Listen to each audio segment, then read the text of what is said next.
O Senhor esteja convosco. Ele está no meio de nós. Proclamação do Evangelho de Jesus Cristo segundo Mateus. Glória a vós, Senhor. Naquele tempo, quando soube da morte de João Batista, Jesus partiu e foi de barco para um lugar deserto e afastado. Mas quando as multidões souberam disso, saíram das cidades e o seguiram a pé.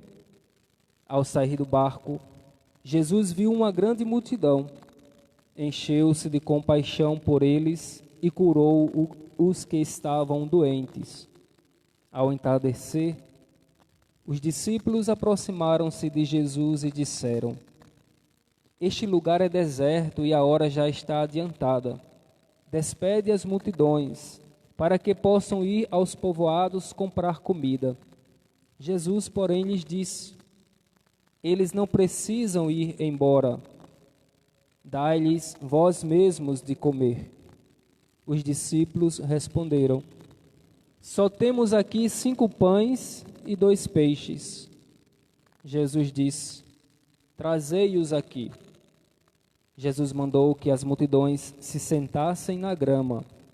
Então pegou os 5 pães e os 2 peixes, ergueu os olhos para o céu e pronunciou a bênção. Em seguida partiu os pães e os deu aos discípulos. Os discípulos os distribuíram às multidões.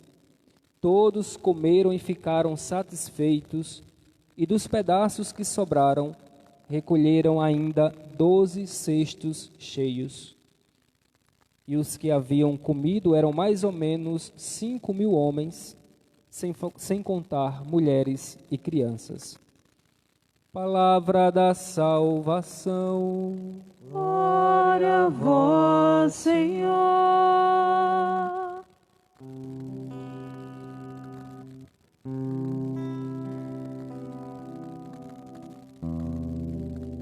Vem, Santo Espírito, inflama os corações,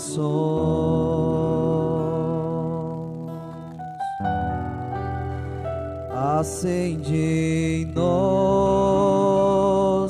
a chama do amor.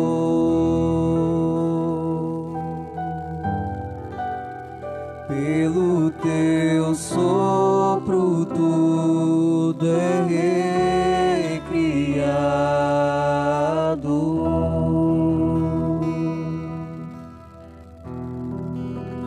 Com teu poder renova-nos, Senhor.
Meus amados irmãos, eu começo fazendo as mesmas perguntas que São Paulo fez na sua carta aos Romanos. São a leitura que a gente conhece, mas que é bom sempre a gente aprofundar. E as perguntas são: quem nos separará do amor de Cristo? Quem pode nos separar do amor de Deus? É a tribulação, a angústia, a perseguição, A fome, a nudez, o perigo, a espada, nem mesmo a morte e nem a vida podem nos separar do amor de Deus. Nem os anjos, nem os poderes celestiais, nem o futuro, nem a altura, nem a profundidade, nem qualquer outra criatura podem nos separar do amor de Deus. Veja que palavra forte. Nada pode. Já existe para nós esse amor, que é o amor de Deus. Esse amor doado, esse amor entregue, já é certo para a gente. Você pode estar feliz, você pode estar triste, você pode estar vivendo um momento bom, você pode estar vivendo um momento difícil. Ainda assim, isso não é capaz de mudar, nem mesmo a morte. Nem mesmo a morte é capaz de mudar e de nos separar desse amor. Agora, cabe a nós dar uma resposta. Eu já sei que Deus me ama. Eu já tenho essa garantia.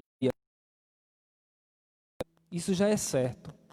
Agora falta a gente dar essa mesma resposta para o Senhor. É porque nós oferecemos muito limitado em relação ao amor de Deus feito. Resposta de amor para Ele. E a maior resposta de amor é reconhecer quem nós somos e que precisamos dele. O mês de agosto é o mês das vocações. É o mês que a igreja no Brasil faz lembrar as vocações. E do que é catequista para falar para as crianças, os catequizandos um pouco sobre a vocação. E eu vou até falar para vocês também, que é muito importante a gente relembrar da nossa vocação. Porque todos nós somos vocacionados. Todos nós temos uma vocação. A palavra vocação que vem é um verbo latino, que é vocare, que significa chamado. Na sua raiz significa chamado. Então toda vocação é um chamado a responder. Toda vocação é um chamado e e é você quem responde. A primeira vocação, a nossa primeira vocação, vou falar de 5 vocações. A primeira é o chamado à vida. Primeira vocação, ninguém aqui pediu para nascer. Simplesmente nós nascemos. Eu digo simplesmente, não diminuindo a grandeza do que é nascer, mas no sentido de que não dependeu de nós. A primeira vocação, o chamado à vida. Você nasceu porque Deus te chamou para a vida. É um dom, é uma vocação. E essa vida que Deus nos deu, nós temos que fazer valer no sentido de responder para Ele, dar a Ele em troca, em amor, tudo aquilo que Ele nos oferece. Essa primeira vocação, chamado à vida. Não estraguemos a vida que Deus nos deu, porque quem primeiro nos deu foi Ele. Essa vida que nós possuímos, que nós temos e que nós nem sabemos o dia em que nós um dia iremos para a eternidade, não é nossa exclusiva. É um dom de Deus. Gratuidade, dom, graça foi dada por Deus. E temos que reconhecer isso.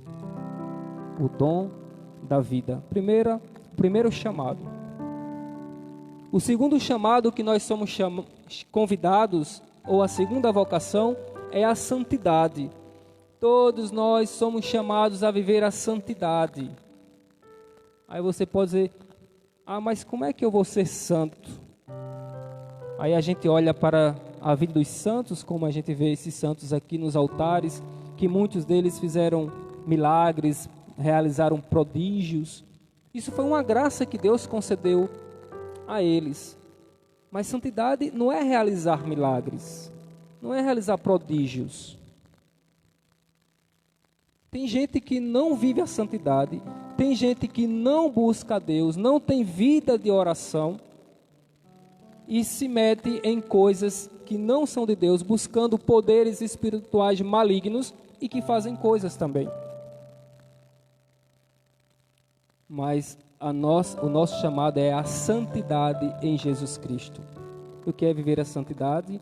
É responder para Ele, dizer sim à verdade, procurar andar no caminho justo. Quando errar, reconhecer o erro, reconhecer que falhou, reconhecer que pisou na bola, reconhecer que fez mal contra o irmão, se arrepender e pedir perdão e se ajeitar na vida. Isso é santidade. É vida de santidade, é uma vida de recomeço, é uma vida que a gente fica o tempo todo procurando ser melhor. Esse é o nosso segundo chamado. Todos nós somos chamados à santidade. Até aquela pessoa que você olha assim, mas fulano é chamado para ser santidade, para santidade? É.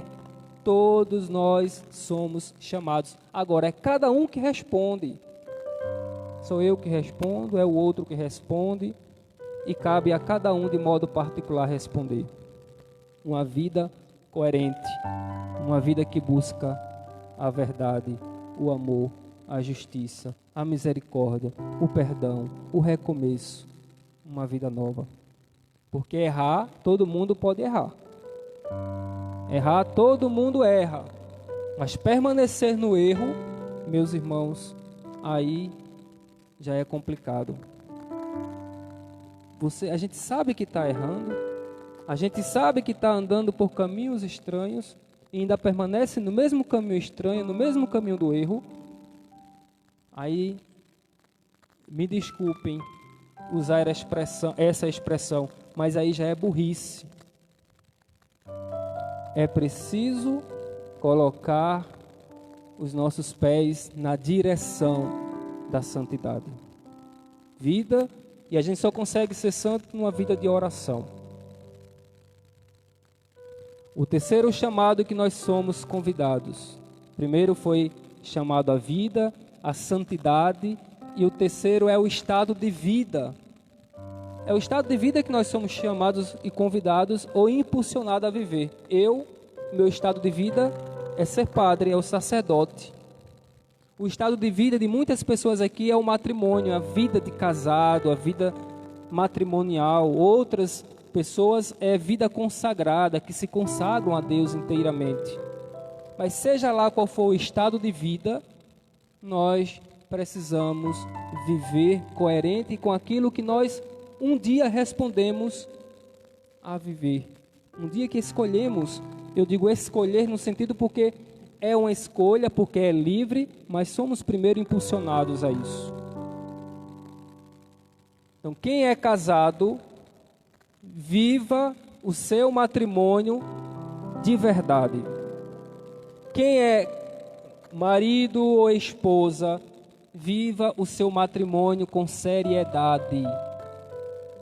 Viva com seriedade. Seja justo, seja fiel àquilo que você disse à sua esposa ou que você disse a seu esposo no dia do casamento, diante de Deus. Ah, padre, mas é muito difícil, é muita tentação, é muito não sei o quê. Sim, é difícil, é tentação, existe, claro que existem. Jesus não disse no Pai Nosso, não nos deixeis cair em tentação. O problema não está na tentação, o problema está em cair na tentação. O problema é deixar ser levado por isso. Por isso que a gente tem que pedir a Deus a graça de renunciar o erro, de renunciar a mentira, de renunciar o pecado. Quem é casado, viva como casado. E se você tem errado até agora, se ajeite na vida, procure um padre, se confesse e se aprume na vida, porque levar a vida o tempo todo errando Um dia vem a conta para você pagar. Pode demorar, mas um dia vem. Enquanto estamos vivendo, estamos tendo a oportunidade de recomeçar. Que isso é graça de Deus e é misericórdia do Senhor. Vocês se lembram? Primeiro é chamado a vida, o segundo a santidade, o terceiro é o estado de vida, o quarto é a profissão, que também é uma vocação. É o nosso serviço, é o que a gente faz e que contribui na sociedade, no meio onde nós estamos, na cidade, no ambiente. Existem tantas profissões, até mesmo as pessoas que não tem uma profissão específica, mas está em casa ali, na labuta, trabalhando, cuidando, servindo, organizando a casa, a família. Isso é um lindo trabalho. É um trabalho digno, mas está ali, realizando com fidelidade. Imagina, quem está responsável pela casa, se acorda, não lava os pratos, não fazem as comidas, não limpa a casa, o caos que não fica, o desmantelo que é. Quem é advogado, por exemplo, uma outra profissão, se ele não é fiel, se ele não busca se aperfeiçoar nas leis, estudar as leis que vão surgindo no país, a cada dia é uma lei nova, ele fica para trás. E é dentista, e é médico, aqui tem uma médica, a doutora Fernanda, que já cuidou de mim. Seja lá qual for a profissão, aquilo que Deus nos chama a viver como profissão, sejamos fiéis, sejamos justos, façamos com eficiência, dando o nosso melhor, dando aquilo que a gente pode oferecer em favor das outras pessoas. Isso é também uma vocação. E a quinta vocação, ou o quinto chamado, é o meu serviço na vida eclesial, na vida da igreja. É aquilo que eu faço na igreja. O meu serviço na pastoral. É a minha fidelidade no dízimo, sendo comprometido com o dízimo. É a minha entrega num grupo de oração. E tantas pastorais que podemos citar aqui. Então são as vocações que nós somos chamados a viver e devemos responder com amor, com fidelidade e graça. Esse mês vocacional a gente possa refletir bem sobre isso. Lembremos que no Evangelho hoje, Jesus viu uma grande multidão, não tinham o que comer, e os discípulos queriam abandoná-los, né? Eles não queriam a responsabilidade. E disse para Jesus: vamos despedi-los, porque eles precisam comprar alguma coisa para comer, nós não temos nada. A resposta de Jesus foi: dai vós mesmos de comer. Dai vós mesmos de comer. E eles disseram: mas a gente só tem 5 pães e 2 peixes. E Jesus disse: então traga o que você tem. Ou seja, dê aquilo que você pode dar. Dê o pouco, mas dê alguma coisa. Não espere dar muito. Dê o pouco que você puder, ou aquilo que você tem, como uma oferta, como uma entrega, como uma doação, como a sua própria vida, para o crescimento do reino, para o melhor da sua casa, para o melhor da sua família, para o melhor do seu trabalho. Dê os seus 5 pães e os 2 peixes. O milagre aconteceu porque foi ofertado ali aqueles 5 pães e 2 peixes. E Deus fez o milagre. Deus, quem fez o milagre foi Jesus, de transformar numa grande quantidade.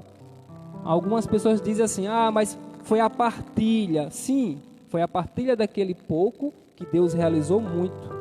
Lembremos que o primeiro milagre de Jesus que ele realizou, ele pediu que colocasse água, que alguém fosse lá pegar a água, colocasse nas talhas e trouxesse para ele. Alguém tinha que fazer alguma coisa, tem que fazer a sua parte. E ele faz o que nós não podemos fazer. Mas aquilo que você pode, você deve fazer. A gente está passando esse tempo tão difícil de pandemia, né? Imagina se todos nós agora cruzássemos os braços, não quisesse mais trabalhar, não quisesse mais fazer nada, porque as coisas estão difíceis, porque está tudo muito complicado, como seria? Faça e façamos a nossa parte. A gente não pode desanimar diante dessas coisas, porque quem primeiro nos amou foi o nosso Senhor Jesus Cristo. E você verá os milagres do Senhor na sua vida. Louvado seja o nosso Senhor Jesus Cristo.